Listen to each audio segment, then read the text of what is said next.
Hello everyone and welcome back. My name is Mr. Cobalt, and in this video I'm going to be going over three practice problems involving the stoichiometry and kinetics and rate of reactions. So let's get into this.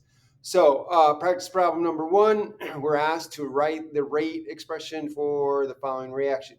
So we have 2 moles of N2O breaking down into 2 moles of N2 plus 1 mole of O2.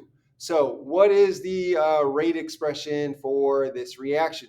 So, what we have to remember is that when we're writing the rate expression for the reaction, we can write it with respect to the expression of the loss of N2O, which is reactants, or the production of products, in this case, N2 and O2. And all of those are going to be equal. And so when we're writing the expression with respect to each of those species, reactants, products, we have to divide that expression by the coefficient. So when we're writing the rate of the reaction for this reaction here, sorry about that. So when we're writing this expression, the rate is going to be equal to,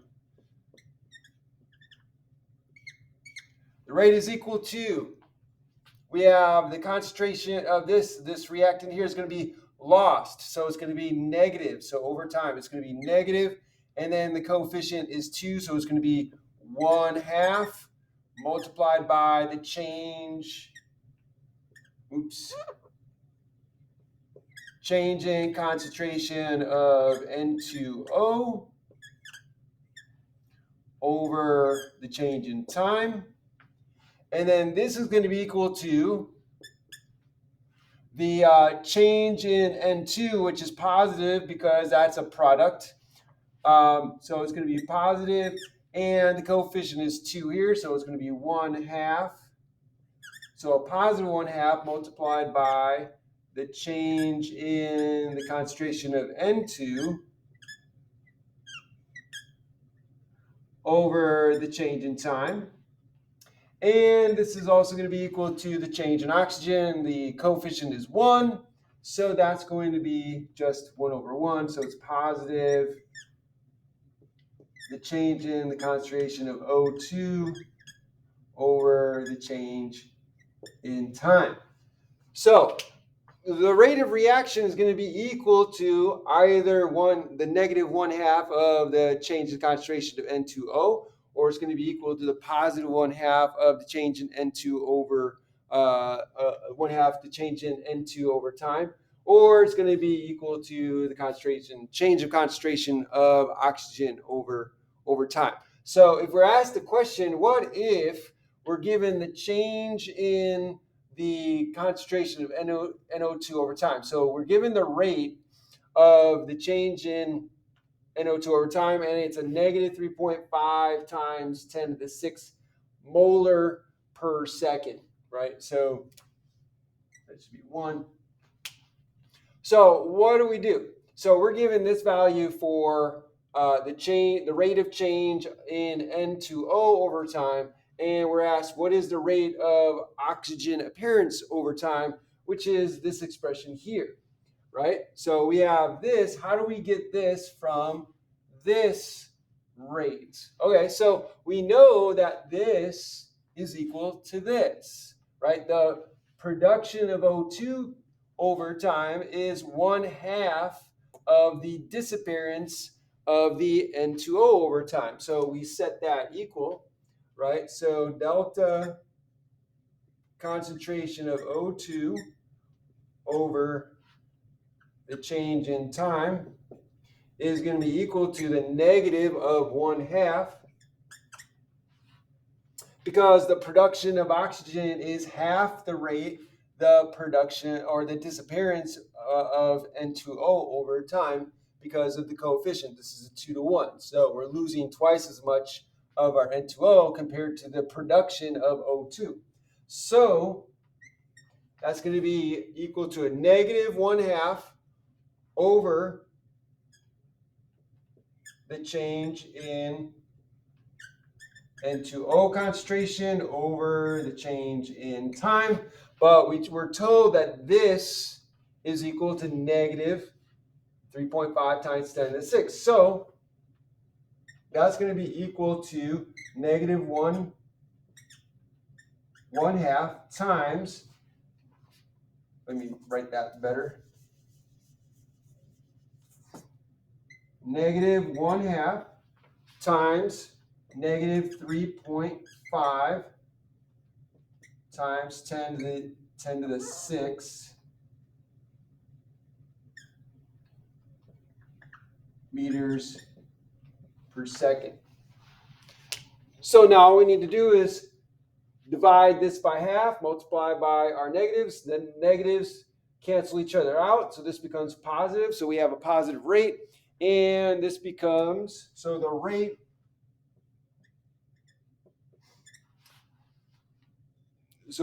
of O2 change is going to be equal to 1.63 times 10 to the 6 molar per second. So then we can get that rate as well, and it's positive. So this would be the rate of O2 production for this reaction. So the rate of oxygen is being produced at half the rate of the disappearance of O2 N2O concentration. And so that is how you would solve a problem like this. So let's go over the next problem. All right, one thing I forgot to point out just before I go on to the next problem is I want to bring this back to the equation here. So remember that the reaction rate should be the same regardless of what expression you are using, or what reaction of, or what the rate of disappearance or appearance of your reactants products. So here we can see the rate of appearance of your O2 is 1.63 times 10 to the 6 molar per second. Now this the reaction rate is equal to this according to the rate of oxygen appearance. If we plug this value, and this is the rate of disappearance of N2O, if we plug that into the rate expression, notice we have the negative 1/2 here. So if we put that into this expression, then the rate will also be equal to 1.63 times 10 to the 6 molar per seconds. So regardless of what expression you use, you will get the same reaction rate. And that's because we're taking in consideration the coefficients from our balance equation. Okay, so let's go on to the next problem. Okay, let's do practice problem number 2. So practice problem number 2 says write the rate expression for the following reaction. So this time we have 4Fe reacting with 3 moles of oxygen to give us 2 moles of iron 3 oxide, so, or also known as rust. And so let's go ahead and write that expression.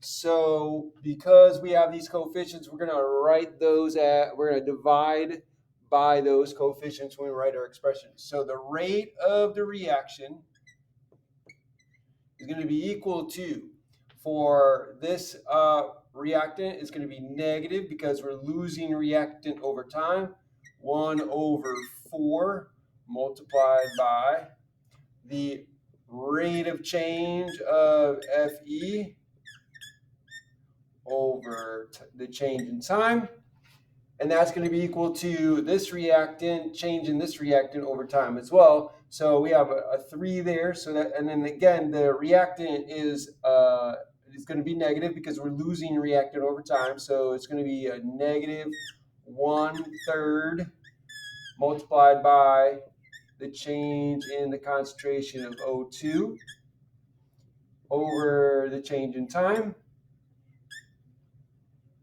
And this is also, both of these are going to be equal to the production of rust at a rate of double. So that's going to be a positive 1/2 multiplied by the change in the concentration of Fe2O3 over time. And so there's our rate expression. So the rate of the reaction is going to be equal to each of these. And so now we're being asked here, well, if the appearance of the Fe2O3 occurs at a rate of 7.5 times 10 to the negative 2 molar per seconds, then what is the rate of O2 and Fe disappearing? So how do we figure out those rates? So what we're given is this here. So we're given this right there. And we need to figure out, let me get a different color. And we're told to find these two. So all we need to do is use the equalities between them and solve for what we're asked for. So first, let's do these two here. Okay, so we have, so we're going to set those equal. So we have 1/2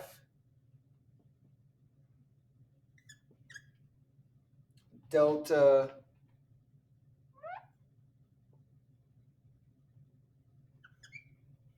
change in Fe2O3 over change in time. And that's going to be equal to negative 1/3 of the change in oxygen over time.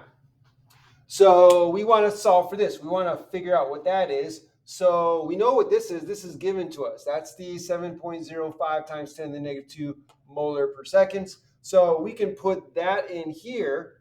So that's going to be equal to 1/2 times 7.05 times 10 to the negative 2 molar per seconds.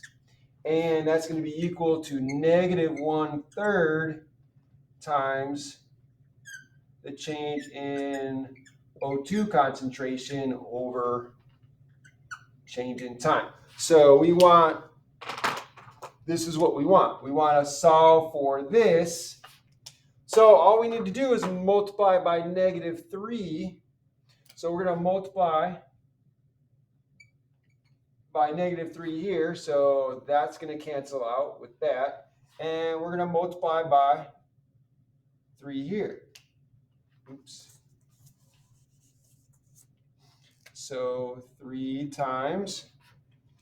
So then we put that in our calculator, and what we end up getting is our delta O2, the change in oxygen concentration over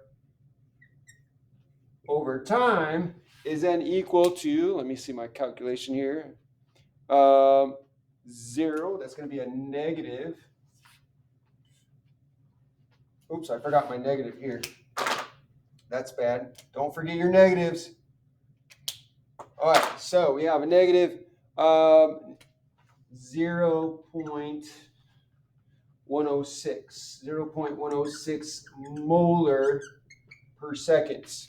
So then that is the concentration of oxygen, or the rate of change of oxygen over time. So that compared this to the rate that we're given for the production of Fe2O3. And then we would do the same thing for iron. So if we do iron, right? So let me do that over here. I think I have enough room. So for iron, we are now going to compare this and this here. So we would do the same thing. So 1 + 1/2 of Fe2O3 over delta T. That's going to be equal to 1/4, negative 1/4. So negative 1/4 delta, or the change in Fe over the change in time. And once again, we know this is given to us 7.05 times 10 to the negative 2. So we're going to substitute that in there. So this becomes 1/2 times 7.05 times 10 to the negative 2. And then that is equal to this here. So that's going to be negative 1/4, times the change in iron over the change in time. And so now we just multiply both sides by negative 4, right? So this is going to be we're going to multiply this by negative 4. So multiply by negative 4 here. Oops, let me give myself room here.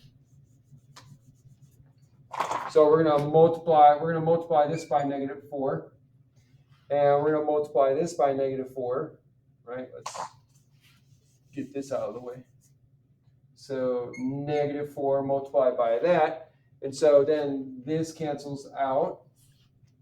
So what we're left with is, again, the change in Fe over the change in time is equal to negative 4 times 1/2, which is going to be 2 times whatever this is. So, and that's what we got for the rate of Fe, right? So let's calculate that out really quick. And so the answer would be a negative 0.141 molar per second. So this would be the rate of change for your iron, and it's negative because it's decreasing, it's a reactant.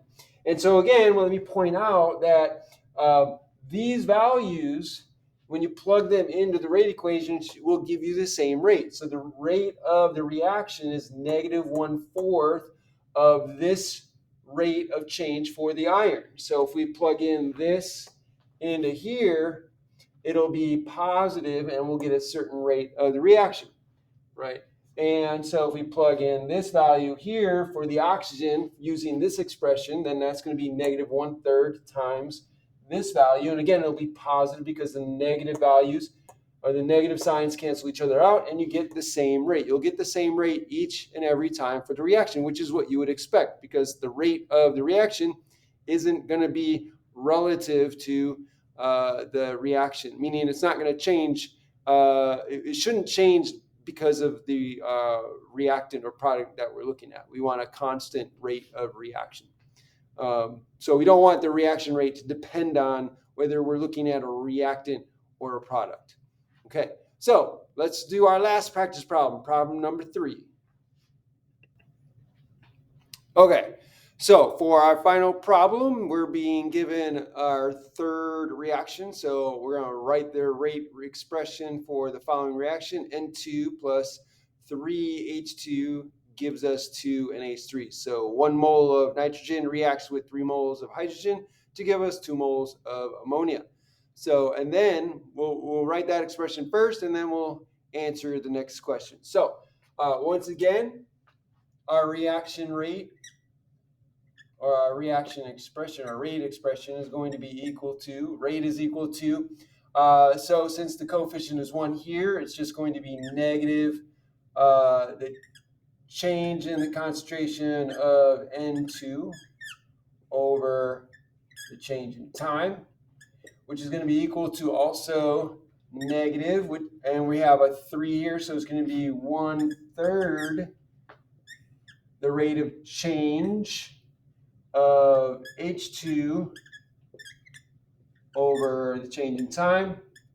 and that's going to be equal to, and here we have our product. We have a 2 coefficient, so this is going to be a positive because it's a gain in product. So 1 over 2 times, and again, that's going to be the change in NH3 concentration over time. So here's our rate expression for this reaction. Now, the question they're asking us is a bit different. It's a little bit different. Is instead of giving us the rate of a disappearance of the reactant or the rate of appearance of a product, they're actually giving us the rate of the reaction itself and asking us to find the rate of disappearance of, say, hydrogen or nitrogen or the appearance of NH3, right? We could find all 3 of those. So here, again, we know the rate of the reaction given here. And so here we have the rate, and the rate can be equal to all 3 of these. So all we need to do is write out rate. So let's do H2. So the rate is equal to this expression right here. So equal to negative 1/3, negative 1/3 times the change in concentration of H2 over the change in time. So we want to find this here. So this is what we are being asked to find. So all we need to do is we're given the rate. So the rate is 1.70 times 10 to the 4 molar per second. So we put that in. So again, that's going to be 1.70 times 10 to the 4 molar per second. And that's going to be equal to negative 1/3 times delta H2 concentration over the change in time. So then we just multiply both sides by 3. Negative 3, excuse me. So negative 3 times this. And so this cancels out. And we're left with this expression. So then delta, the change in H2 over the change in time is equal to negative 3 times this, which is equal to, what do I got here? Negative 5.1 times 10 to the 4 molar per second. So this would be the change in the concentration. This would be the rate of change with respect to hydrogen. And so we could do the same thing for nitrogen, right? So instead of setting the rate is equal to this expression, we set the rate equal to that of this expression. So here, if we do this, so rate is going to be equal to, in this case, negative change in the N2 concentration over the change in time. Put in the rate again. So our rate is 1.70. So 1.70 times 10 to the 4 molar per seconds. And then again, that's going to be equal to negative delta change in N2 over the change in time. And so again, what we're looking to solve for is this expression here. So all we need to do is, we have a negative, so we're going to divide by negative. So we divide by the negative, so divide by -1, divide by -1, and so we get delta N2 over the change in time is equal to negative 1.70 times 10 to the 4th molar per seconds. Sorry. So here we have the change in the concentration of N2 over time. Here we have the concentration of H2 over time. And we could do the same thing. We could find the change in the production, the rate of production of ammonia over time doing the exact same thing. So that's it for this video. I hope you enjoyed the video. I hope you learned something from this. If this was helpful in any way, please, by all means, share this video with your friends. Hit that like button, like the video, subscribe to my channel so you can be notified by other videos put out. When you hit that notification bell, make sure you click all for all videos. And finally, put a comment down below in the comment section so you can let me know what you think, ask me questions. I would love to hear from you. Thanks for joining me and have a great day.